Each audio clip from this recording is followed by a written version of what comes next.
사랑과 공의와 진리를 외치시던 주님이 불의를 행하는 자들에 의해서 십자가에 무참히 처형된 지 제3일째 되는 밤이었습니다. 예수님의 제자들은 예루살렘의 어느 가정에 모여서 최근 예루살렘에서 일어났던 쇼킹할 만한 사건의 이야기들을 주고받았습니다. 특별히 그날 아침에 몇 제자들이 주님의 무덤을 찾아갔을 때 일어났던 일과 엠마오 도상으로 가던 두 제자가 주님을 만나보았다고 하는 이야기로 대화를 계속하고 있을 때였습니다. 바로 이때 부활하신 주님이 친히 제자들 가운데 나타나셔서 샬롬 너희에게 평강이 있을지어다 문안을 드리고 자기의 손과 발에 상처를 보이면서 자신이 부활하신 것을 증거하게 되었습니다. 그리고 제자들과 더불어 중요한 교훈과 진리를 나누시게 된 것입니다.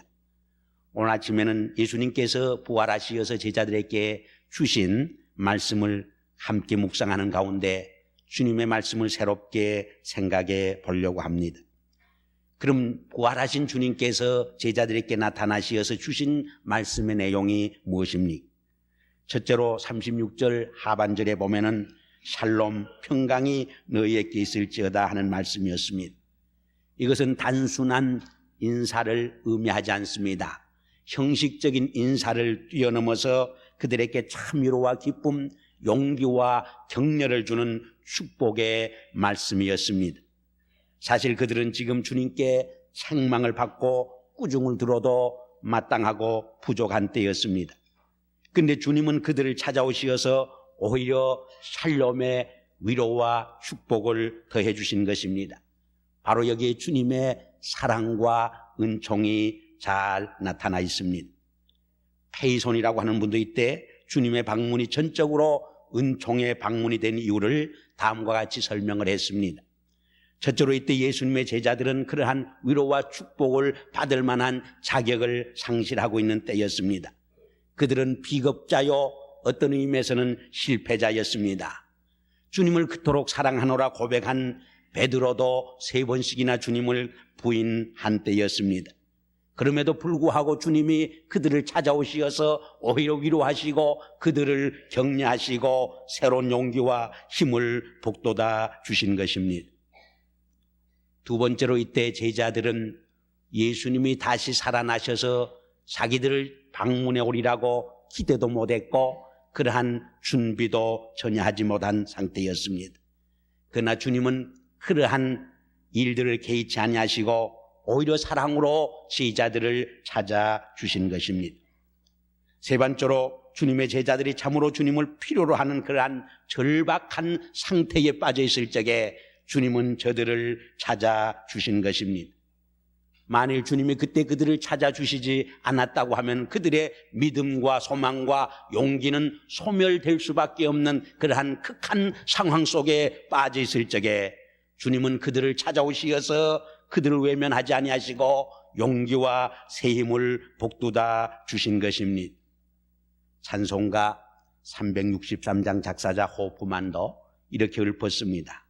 내 모든 시험 무거운 짐을 주 예수 앞에 아뢰이면 근심에 쌓인 날 돌아보사 내 근심 모두 맡으시네.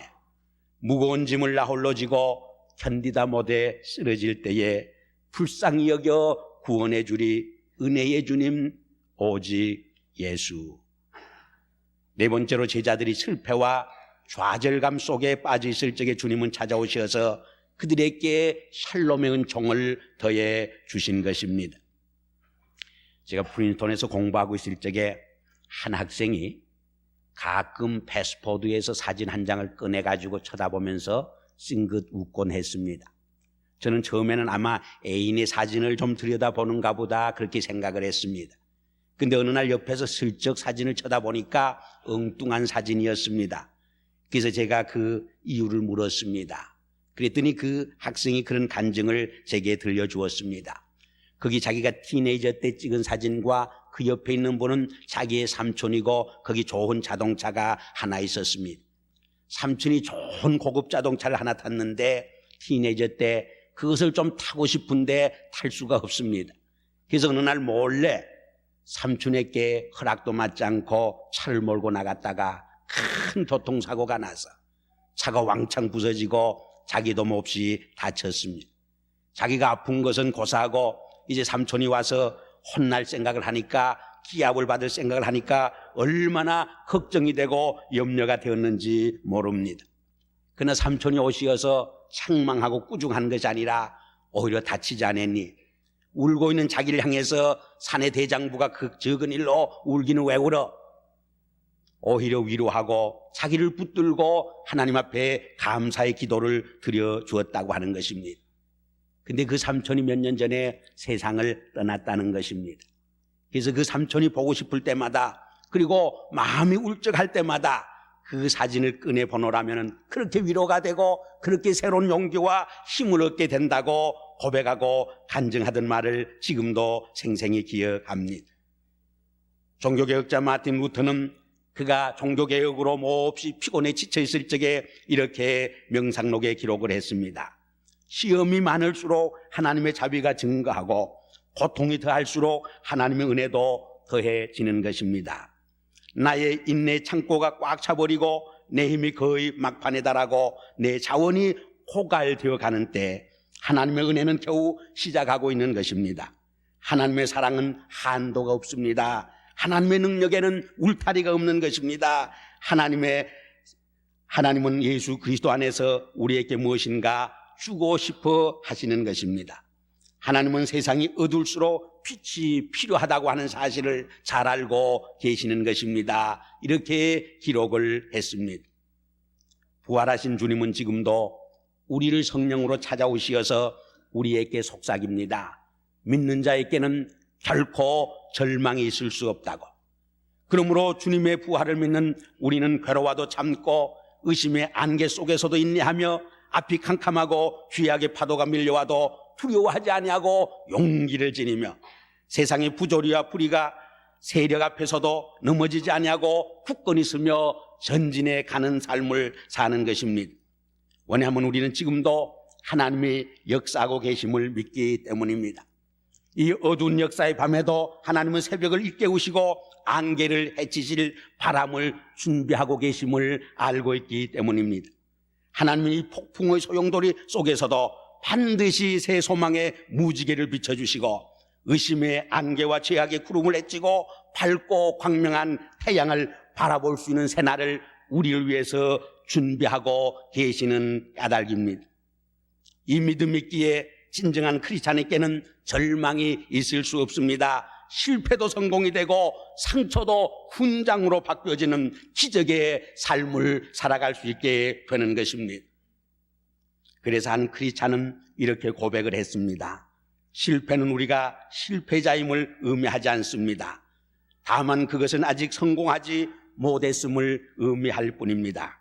실패는 우리가 아무것도 성취하지 못했다는 것을 의미하지 않습니다. 그것은 다만 우리가 무엇인가를 새롭게 배웠음을 의미하는 것뿐입니다. 실패는 우리의 위신이 손상된 것을 의미하지 않습니다. 그것은 다만 우리가 무엇인가를 용감히 시도했음을 의미하는 것입니다. 실패는 우리가 인생을 낭비했음을 의미하지 않습니다. 실패는 다만 우리가 다시 출발해야 할 새 길이 있음을 의미하는 것뿐입니다. 실패는 우리가 포기했음을 의미하지 않습니다. 그것은 다만 더 열심히 일해야 한다는 것을 의미할 뿐입니다. 실패는 하나님께서 우리를 버리셨다고 하는 것을 의미하지 않습니다. 그것은 다만 하나님께서 더 좋은 계획을 가지시고 우리가 기도하기를 기다리고 있으심을 의미하는 것뿐입니다. 얼마나 고무적인 이야기입니까? 이렇게 실패마저 긍정적으로 받아들이며 살아가는 크리스찬에게는 결코 절망이 있을 수 없는 것입니다. 실패마저 성공으로 바뀌어지는 승리의 삶을 매일매일 체험하며 살아갈 수 있게 되는 것입니다. 두 번째로 예수님께서 제자들에게 주신 말씀이 38절 이하에 기록되어 있습니다. 한번 38절과 39절을 한 목소리로 봉독해 보겠습니다. 어찌하여 두려워하며, 같이 읽겠습니다. 어찌하여 두려워하며 마음의 의심이 일어나느냐? 내 손과 내 발을 보고 나인 줄 알라. 또 나를 만져보라. 영은 살과 뼈가 없으되 너희는 보는 바와 같이 나는 있느니라. 무슨 말입니까? 제자들은 3년간이나 주님을 따라다녔고 주님께로부터 수없이 십자가에 관한 이야기와 부활에 관한 이야기를 들어왔습니다. 그리고 지금 부활하신 주님께서 그들 가운데 서 계십니다. 그럼에도 불구하고 주님의 부활을 의심하고 의하게 생각한 것입니다. 이러한 제자들의 태도를 꾸짖고 책망한 내용의 말씀이 38절과 39절의 말씀인 것입니다. 마가복음 16장 14절에 보면 더 직설적으로 그들을 책망하고 꾸짖은 것을 우리가 읽어 볼 수 있는 것입니다. 여기서 우리가 깨달을 수 있는 것은 주님은 단순히 위로와 격려만을 하시지 아니하고 책망과 권고를 하셨다고 하는 점입니다. 아마 위로와 격려 없이 바로 책망을 했다고 하면은 제자들이 그 책망을 받아들일 수 없었을는지 모릅니다. 그러나 예수님은 먼저 평강으로 위로하고 격려한 다음 그들의 불신앙과 두려움을 책망한 것입니다. 여기에 진정한 사랑이 있는 것입니다. 히브리서 12장 5절에 보면 주께서 그 사랑하는 자를 징계하시고 그의 받으시는 아들마다 채찍질 하심이니라 했습니다. 그리고 계속해서 말씀하기를 징계가 없으면 사생자요 참 아들이 아니라고 말씀을 했습니다. 자녀 교육에 있어서 지나친 칭찬이나 지나친 자유를 허락하는 것은 오히려 자녀를 해치고 역효과가 난다고 말을 합니다. 그러므로 적절한 디스플린, 훈계가 필요한 것입니다. 나무가 많은 열매를 맺고 좋은 열매를 맺도록 하기 위해서 전쟁을 하는 것입니다. 디스플린은, 훈계는 마치 전쟁을 하는 것과 같습니다. 좋은 인격, 좋은 인물, 좋은 사람이 되게 하기 위해서 이러한 디스플린이, 훈계가, 전쟁이 우리의 삶에도 필요한 것입니다. 주님은 결코 제자들이 미워서 책망하고 꾸중한 것이 아닙니다. 그들을 진심으로 사랑했기 때문에 책망하고 채찍질한 것입니다. 그들로 하여금 불신앙과 두려움에서 벗어나 확실한 믿음과 용기를 가지고 주님을 따르는 참 제자가 되게 하시기 위함이었습니다. 어느 대통령 영부인께서 남편이 대통령이 되자 이것이 꿈인가 생신인가 잘 몰라서 자꾸 허북다리를 꼬집어 봤다고 하는 에피소드가 있습니다. 제자들도 너무나 놀라운 사실 앞에 이것이 꿈인가 생신인가 잘 몰라서 몽랑해지고 있었던 것입니다. 그러한 제자들에게 주님은 친히 그 십자가상에서 당하신 고난의 상처를 내어 보여주신 것입니다. 왜냐하면 그 상처는 이러쿵저러쿵 더 이상 설명이 필요 없는 너무나 확실한 증거가 되는 때문이었습니다. 그러나 예수님께서 저들에게 보여주신 상처의 의미는 그 이상의 큰 뜻을 담고 있습니다. 그 상처로 말미암아 모든 제자들의 죄가 용서함을 받고 속량함을 받게 된 것입니다. 그리고 이제 주님과 제자들은 뗄 수 없는 한 몸으로 연합되어지게 된 것입니다. 고통은 우리를 치유하며 하나로 묶어놓는 신비한 능력이 있습니다.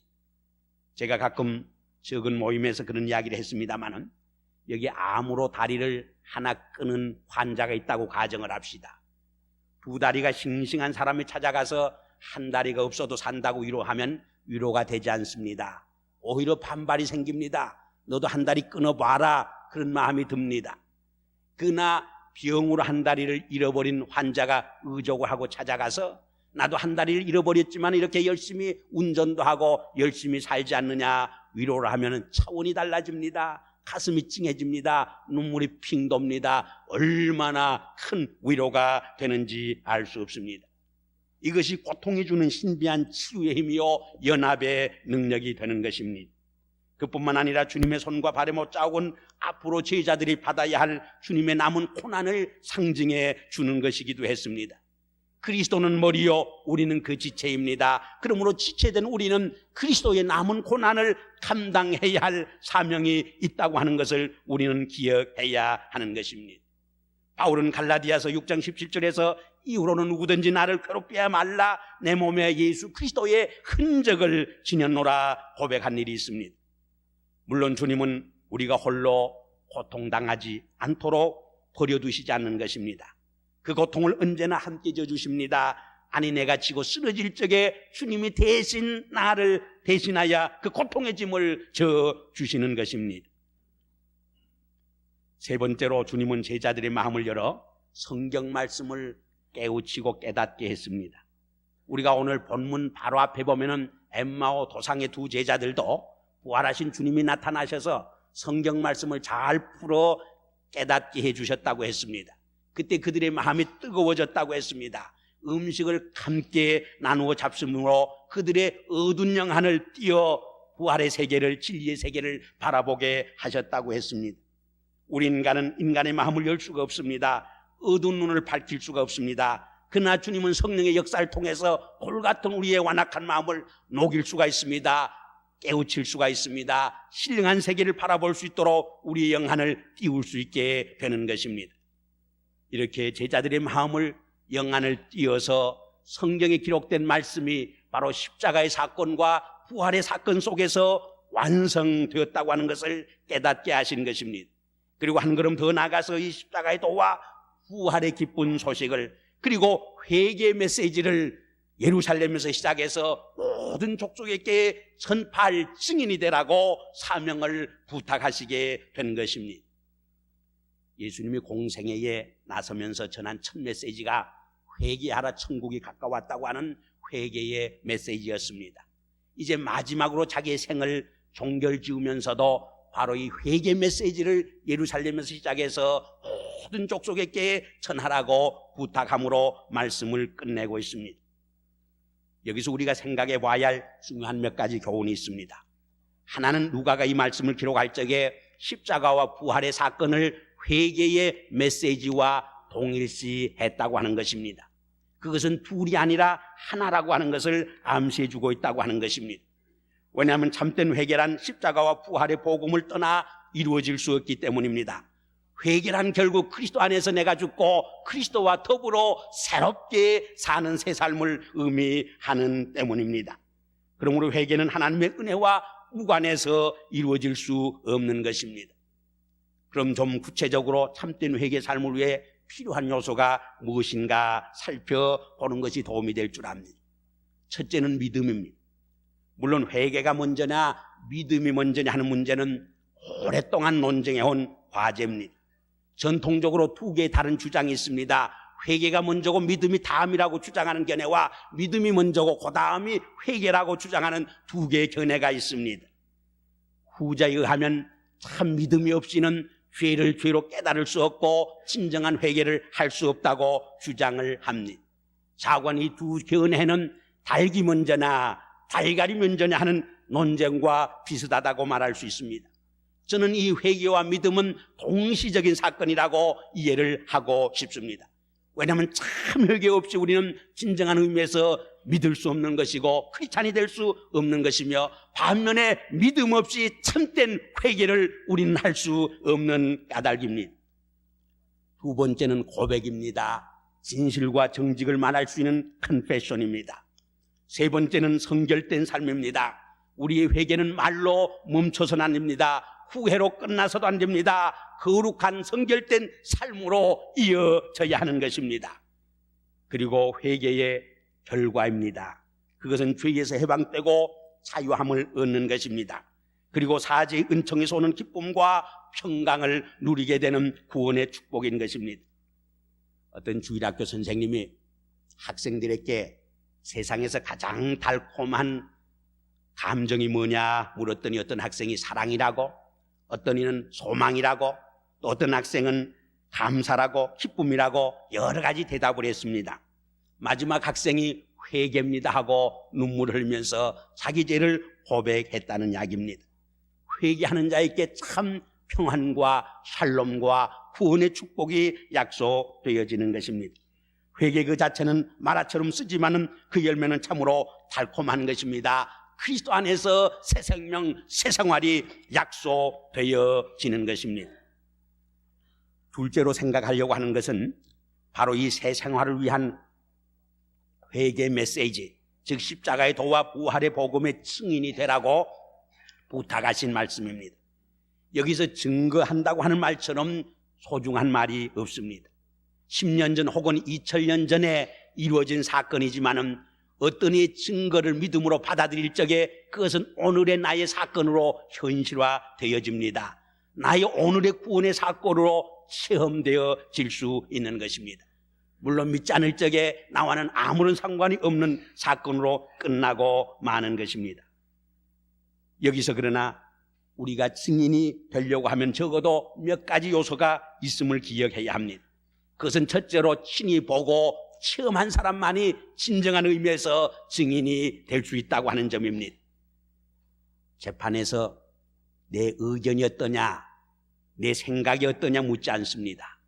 증인이 되려고 하면 내가 보고 만지고 경험한 것이 무엇이냐 하는 질문만 던지게 되는 것입니다.